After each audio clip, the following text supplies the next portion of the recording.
రంగారెడ్డి జిల్లా గూడూరు సమీపంలోని జాతీయ రహదారిని ఆనుకొని ఉన్న ఆదిశంకర కాలేజ్ వివాదాలకు కేంద్ర బిందువుగా మారుతుంది. ఇప్పటికే గతంలో అనేక మంది విద్యార్థులు కాలేజీలోనే మృతి చెందిన ఘటనలు మరవక ముందే ఈ రోజు ఎంటెక్ ద్వితీయ సంవత్సరం చదువుతున్న జశ్వంత్ అనే యువకుడు కాలేజీలో అనుమానాస్పదంగా మృతి చెందడం సంచలనంగా మారింది.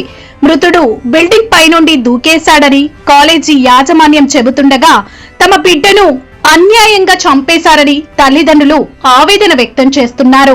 ఆదిశంకర ఇంజనీరింగ్ కాలేజ్ లో విద్యార్థులు గ్రూపులు గ్యాంగ్ వార్లకు నిలయంగా మారుస్తూ మత్తు పదార్థాలు కూడా పెద్ద ఎత్తున వినియోగిస్తున్నారని ఆరోపణలు ఉన్నాయి.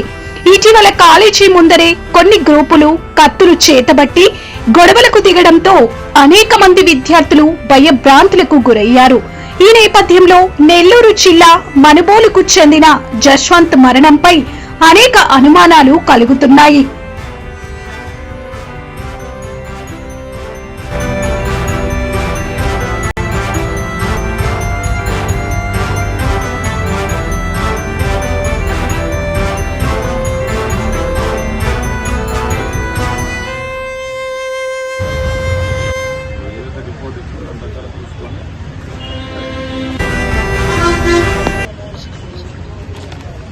వీడియోనా